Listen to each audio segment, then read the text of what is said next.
अदावत मुझसे क्यों इतनी, मैं तो कुरान का दाई हूँ, रसूलुल्लाह का वारिस, सहाबा का सिपाही हूँ। अस्सलाम वालेकुम गाइस, कैसे हैं आप लोग। तो हमारे कुछ पाकिस्तानी एथियस्ट कुरान में कुछ एरर्स बता रहे हैं और कह रहे हैं कि जनाब कुरान में तो लिखा है कि सूरज और चांद पृथ्वी के इर्द गिर्द घूम रहे हैं।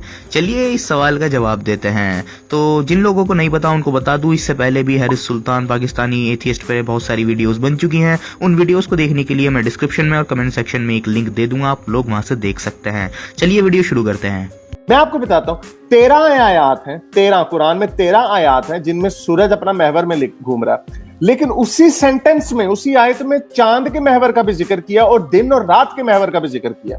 सो दिन और रात के तो का होने का तो चांद भी घूम रहा है और चांद भी घूम रहा है। नहीं, लेकिन सूरज के, हाँ, तो दिन और रात के हवाले से कॉन्टेक्स्ट में बात हो रही है। तो दिन और रात का जो सूरज का जो मिदार है around the milky way Galaxy, उसका जमीन के दिन और रात से क्या ताल्लुक है?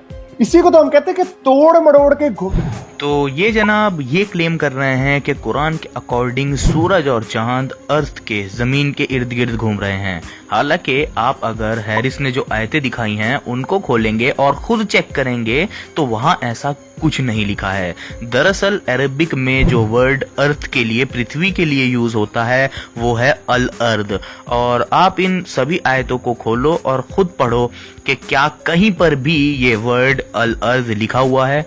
कहीं नहीं लिखा है। और ना ही ट्रांसलेशन में ये लिखा हुआ है कि सूरज और चांद अर्थ के, पृथ्वी के इर्द गिर्द घूम रहे हैं।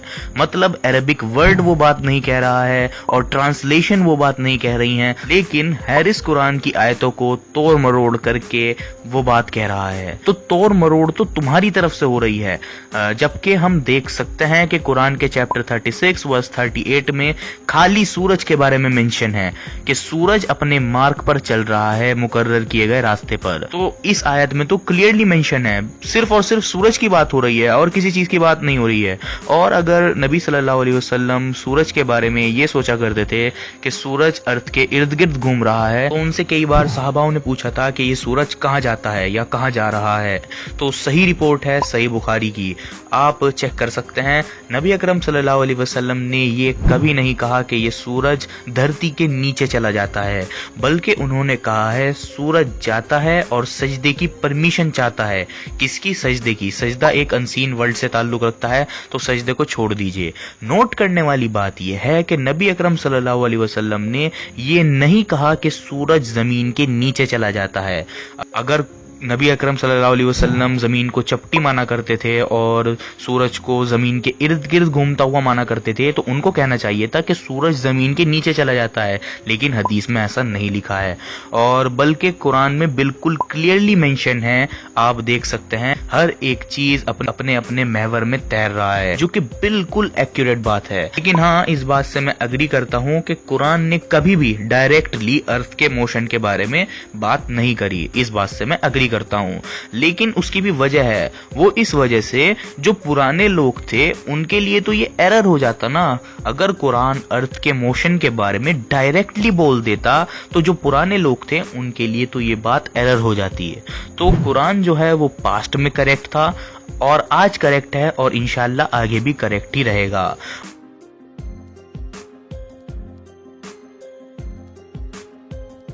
और जब कुरान ये नहीं कह रहा है कि सूरज और चांद अर्थ के इर्द गिर्द घूम रहे हैं, हदीसों में भी ये कहीं नहीं कहा गया है कि सूरज और चांद अर्थ के नीचे चले जाते हैं, अरबिक टेक्स्ट वो बात नहीं कह रहा है, बल्कि कुरान में खाली सूरज के बारे में लिखा है कि सूरज मुकर्रर किए गए रास्ते पर चल रहा है। अब इसको हैरिस ने तोड़ मरोड़ करके अपने हिसाब का बना लिया है, तो इसमें कोई क्या कर सकता है, और खुद ही ये फर्ज कर लिया है कि कुरान अर्थ के इस मॉडल की बात कर रहा है। हम कहते हैं कि नहीं, कुरान इस मॉडल की बात नहीं कर रहा है, कुरान इस मॉडल की बात कर रहा है। और हमारे पास हदीसों का भी एविडेंस है और कुरान का भी। कुरान ने भी ये कहीं नहीं कहा है कि सूरज और चांद अर्थ के इर्द गिर्द घूम रहे हैं, और बल्कि हदीसों में भी अगर हम देखेंगे तो नबी अकरम सल्लल्लाहु अलैहि वसल्लम ने इस आयत को अलग से ही रिसाइट किया था। ये एक सही बुखारी की रिपोर्ट है। इस पूरी नरेशन में सूरज की ही बात चल रही है।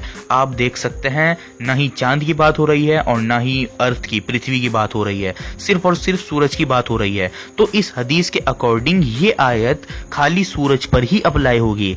और ये हदीस एक सफिशिएंट प्रूफ है कि कुरान में सूरज के चलने की ही बात हो रही है, ना ही सूरज के पृथ्वी के इर्द गिर्द घूमने की। अब चांद और सूरज के मदार की बात हो रही है और दिन और रात की बात हो रही है। अब मुझे कोई अल्लाह का बंदा ये बता दे कि नहीं, दिन और रात की तो अलग उस पे बात हो रही है ना। ये जो सूरज की बात हुई है, जैसे सूरज की एक मिसाल है कि भाई सूरज भी अपने महवर पे घूम रहा है, इसमें दिन और रात की तो वो तो दूसरी वर्ष में नहीं, उन्हीं में देखो जिस तरह आप इस आयत को देख सकते हैं। इस आयत से पहले रात और दिन की बात हो रही है और उसके बाद सूरज के मार्ग पे चलने की बात हो रही है और फिर उसके बाद चांद की बात हो रही है, चांद के मार्ग पर चलने की।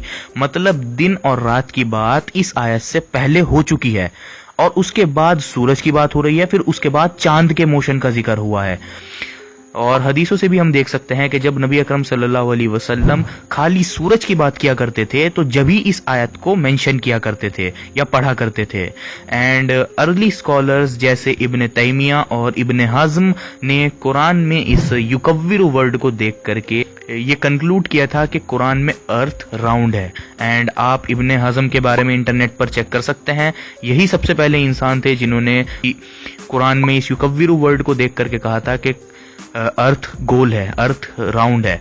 ये अरबिक वर्ड युकव्विरु अरब के लोग सिर्फ उसी ऑब्जेक्ट के लिए यूज किया करते थे जो ऑब्जेक्ट राउंड हो।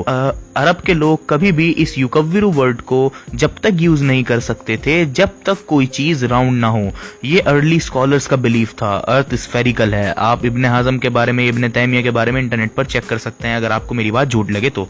साइंटिस्ट भी ये बात कहते हैं कि little knowledge of science mislead you from God, but in-depth knowledge of science makes you believe on God। मतलब कि बहुत से साइंटिस्ट ने ये भी कहा। ये 14वीं सदी के एक साइंटिस्ट ने कहा था, मुझे कोई 21वीं सदी के साइंटिस्ट की ये वाला कोट ला के दें। ये जिसने कहा था, ये आई थिंक। लेकिन ओ भाई, आज के साइंटिस्ट तो यहाँ तक कहते हैं कि कोई सोच नहीं सकता है कि ये यूनिवर्स एक्सीडेंटली वजूद में आ सकता है जब वो डार्क एनर्जी की फाइन ट्यूनिंग देखते हैं। क्लिप सुनिए लियोनार्ड सस्किंड की। Fine tunings, how fine tuned are they? Most of them are 1% sort of things. In other words, if a thing is 1% different, everything is bad. And a physicist could say maybe those are just luck. On the other hand, this cosmological constant is tuned to 1 part and 10 to the 120 decimal places. Nobody thinks that's accidental. That is not a reasonable idea. That something is tuned to 120 decimal places just by accident. That's the most extreme example of fine-tuning. How did this come about, this rather terrific luck? Of course, one of the first explanations that comes to mind is that there was a tuner or a creator, or if you like, God. And obviously for people of a theological disposition, the idea that the fine-tuning is evidence of God, of course, is wonderful.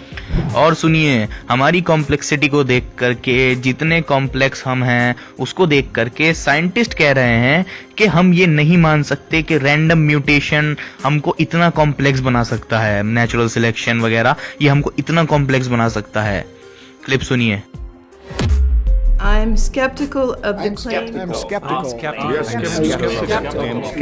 I'm skeptical. Skeptical Of claims for the ability of random mutations and natural selection to account for the complexity. to account for the complexity of life.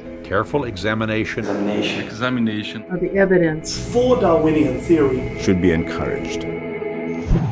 तो Harris ने एक scientist की बात करी, मैं सैकड़ों दिखा सकता हूँ, सैकड़ों, जो कि ये मानते हैं कि ये सब कुछ इंटेलिजेंटली डिजाइन है, ये इसके पीछे किसी गॉड का हाथ है। दावा करना है कि हर चीज को करने वाला कोई है, तो फिर आपको ये बताना पड़ेगा कि खुदा कहाँ से आया। इसलिए मैं कहता हूँ अगर आप मेरी ये वीडियो देख लेंगे कि who created the God वाली, तो इंशाल्लाह आप कभी ये सवाल नहीं कर पाएंगे कि खुदा को किसने बनाया। अगर आप मेरी बात को समझ लेंगे तो आप ये सवाल कभी नहीं कर पाएंगे कि खुदा को किसने बनाया। इसका लिंक आपको डिस्क्रिप्शन में और कमेंट सेक्शन में मिल जाएगा, आप देख सकते हैं। ये जो इथियोपिया में जेबल इरहूड इसका नाम दिया गया है, ये 195,000 ईयर पुराना ह्यूमन स्केलेटन है। कितने? 195,000 यानी तकरीबन 2 लाख, 1,95,000। देखो हैरिस, कुरान तो इस मामले में बिल्कुल क्लियर है। उस कौम के पास उसी की भाषा बोलने वाला पैगंबर भेजा जाता था। तो होमो सेपियन से पहले जो अर्ली ह्यूमंस थे, होमो इरेक्टस हो गया, होमो रुडल्फेंसिस हो गया, तो इनके पास भी उन्हीं की भाषा बोलने वाला पैगंबर भेजा जाता था। होमो निएंडरथॉल्स हो गए। और हैरिस, लास्ट बात, तुम ये तो जानते हो कि कुरान साइंस की नहीं बल्कि साइन की बुक है, किताब है। लेकिन तुम अगर इस बात का मतलब समझ लोगे ना, तो तुम कभी भी कुरान में साइंटिफिक एरर्स का क्लेम नहीं करोगे। समझ गए?